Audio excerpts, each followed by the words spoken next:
لو قلتلك إن في ناس ماتوا مش بالرصاص ولا بالسكين ولا حتى في حرب، ماتوا بإبرة، بالتلج، بالتجارب. ناس اتربطوا في سراير حديد واتفتحت بطنهم وهم لسه بيتنفسوا، واتحقنوا بسموم خطيرة، بس مش علشان يتعالجوا، لأ، علشان يموتوا ونشوف هيموتوا ازاي.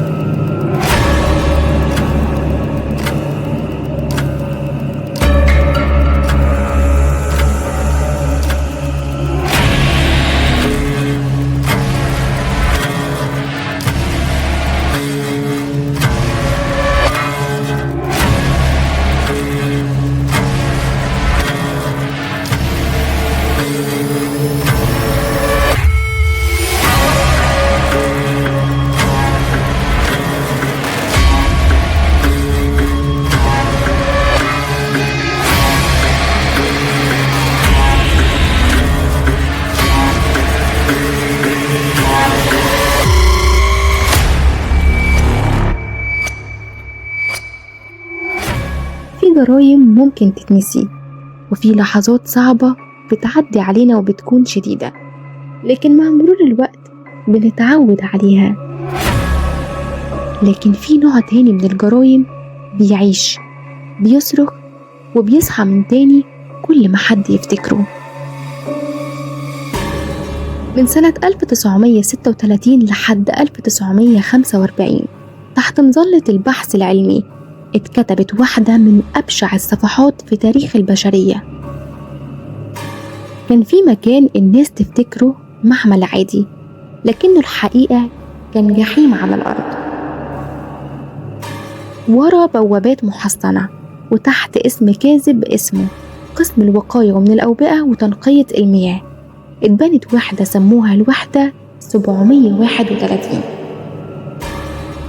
لو كنت فاكر إن أسوأ حاجة البشرية شافتها هي الحرب، استنى لما تسمع القصة دي، لأن اللي حصل جوه الأسوار دي كان خارج عن حدود العقل وعن أي خيال بشري.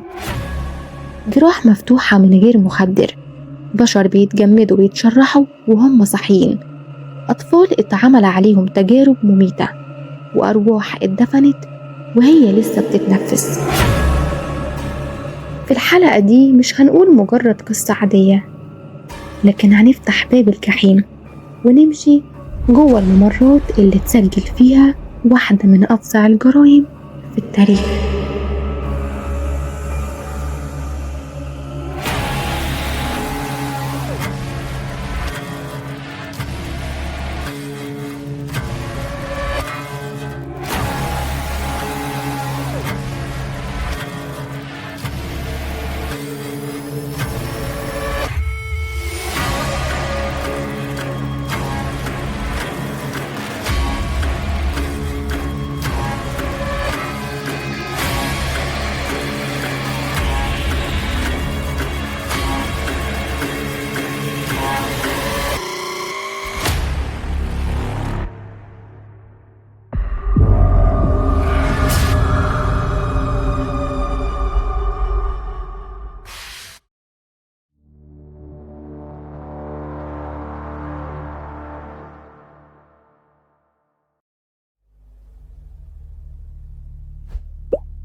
القصة دي حصلت في اليابان من سنة 1936 لحد 1945، أيام ما كانت الحرب العالمية التانية قايمة. كان في وحدة عسكرية سرية تبع الجيش الإمبراطوري الياباني اسمها وحدة 731. الاسم الظاهري بتاعها كان قسم الوقاية من الأوبئة وتنقية المياه، بس الحقيقة كانت أبعد ما يكون عن الوقاية أو التنقية، لأن اللي كانوا بيعملوه هناك كان جحيم، جريمة بشعة ضد الإنسانية، حاجة تخلي حتى الشيطان يستغرب. الوحدة دي كانت تحت قيادة جراح عسكري ياباني اسمه شيرو آشي، راجل عنده شغف مرضي بالبيولوجيا، وكان شايف إن العلم بيبرر أي حاجة حتى لو كانت على جثث الأبرياء. أنشأ الوحدة دي في منشوريا شمال شرق الصين، واللي كانت محتلة من اليابان وقتها، وهناك بدأ الجحيم. كانوا بيخطفوا ناس صينيين، كوريين، روس، وحتى أطفال بيودوهم هناك. والناس دي كانوا بيتعاملوا معاهم مش كبني آدمين، لأ، كفيران تجارب. الناس اللي اتقبض عليهم اتسموا بيه ماروتا، وده لفظ ياباني معناه قطع خشب، يعني من الآخر ما كانش ليهم أي قيمة في نظر اللي شغالين هناك. بدأوا بتجارب تجميد الأطراف، وكانوا بيغطسوا إيدين ورجلين الضحايا في مية متلجة لحد ما تتجمد خالص، وبعدين يجربوا طرق مختلفة في تسخينها، مرة بالنار، مرة بالمية السخنة، مرة يسيبوها تدوب لوحدها.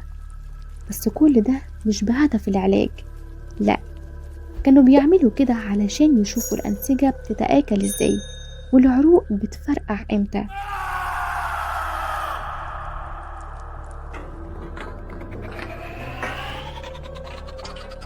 بعد كده تجارب الضغط والجاذبية، بيحطوا الضحية في غرفة ضغط منخفض لحد ما عيونه تفرقع، أو بيدخلوه في دواليب تلفه بسرعات عالية لحد ما يفقد الوعي أو يموت. وفي تجارب أبشع، كانوا بيحقنوا الضحايا بجراثيم الطاعون، التايفود والكوليرا، ويراقبوا تطور المرض، وفي الآخر يشرحوهم وهم أحياء من غير أي بنج. كانوا بيفتحوا صدرهم ويطلعوا القلب وهو لسه بيدق، يبصوا على الرئة وهي بتتملي صديد، يشوفوا الكبد بينفجر من التسمم. كل ده عشان الدراسة.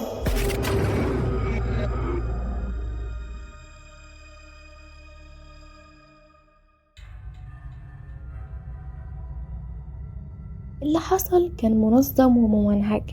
في تجارب حرارة، يحرقوا الجلد لحد ما يتحول لرماد، وكان في تعريض متعمد للإشعاع، بيجربوا بيه مدى تحمل الجسم للجرعات المختلفة.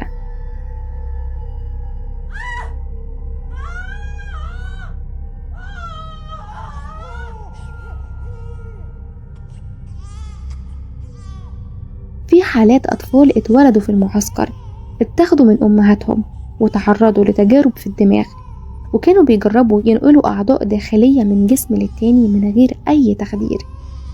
كان يفتحوا البطن ويبدلوا الكبد ويشيلوا الكلى، يخرجوا الأمعاء، وكل ده بدون أي نوع من الرحمة. في مجازر حصلت حرفيا، وفي آخر التجربة يا بيدفنوا وهم لسه عايشين، يا ياخدوا عينات نهائية منهم ويموتوا بعدها.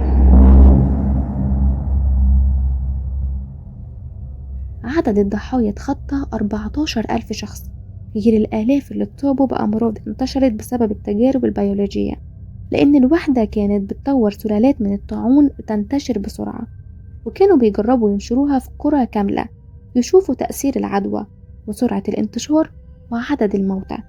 وده حصل فعلا في الصين وكوريا وجنوب شرق آسيا. الغريب والمرعب بعد نهاية الحرب، لما أمريكا دخلت اليابان، بدل ما يحاكموا المجرمين دول، عرضوا عليهم صفقة: هاتوا كل الأبحاث والبيانات وإحنا هنديكم حصانة. وده فعلا اللي حصل. شيرو آشي عاش حياته بعد الحرب بدون أي محاسبة، وكأن مفيش أرواح راحت ولا أجساد اتشوهت، واترفضت محاكمتهم في محكمة طوكيو بحجة أهمية البيانات العلمية. الدكاترة اللي قتلوا آلاف الأبرياء راحوا عاشوا حياتهم عادي، بقوا دكاترة في جامعات مرموقة، البعض منهم بقى مسؤول في شركات أدوية، والباقي كان بيشتغل مع الجيش الأمريكي نفسه. لكن الحقيقة ما بتدفنش، وفضلت أسرار الوحدة تطلع واحدة ورا التانية. في ناس من اللي اشتغلوا فيها بدأوا يحكوا اللي شافوه، وفي ضحايا من التجارب اتكلموا. وفي سنة 1982 ظهرت أول اعترافات حقيقية، وبعدها ظهرت مستندات رسمية في سنة 2018 فيها أسماء 3607 شخص اشتغلوا في الوحدة. ومن وقتها الناس بتحاول توصل للحقيقة الكاملة، رغم أن الحكومة اليابانية نفسها لحد النهاردة بترفض تعترف رسميا بحجم الجريمة دي.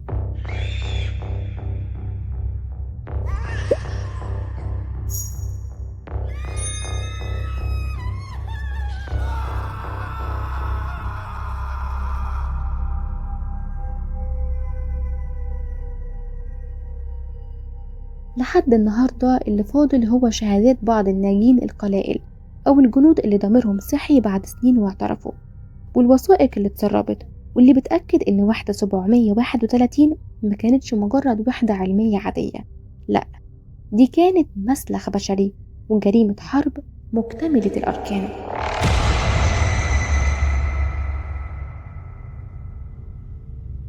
ها، كنت متخيل اللي سمعته ده يبقى مجرد قصة، ولا كنت مستني لحظة نهاية تلم كل حاجة وتديك راحة؟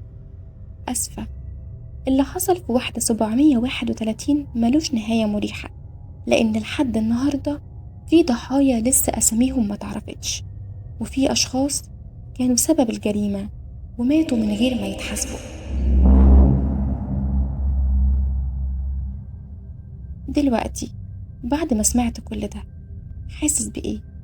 خوف، صدمة، ولا غضب؟ يمكن تكون بتسأل نفسك إزاي بشر عملوا كده في بشر؟ إزاي العلم اتحول لسلاح إبادة؟ وإزاي الجريمة دي عدت من غير ما حد يدفع الثمن؟ لكن السؤال الحقيقي هو احنا فعلا بعيد عن اللي حصل، ولا في مكان ما على كوكبنا لسه في وحدة 731 جديدة بس باسم مختلف وبعلم متطور، وبيضحوا بحد تاني لحد ما يجي دورنا؟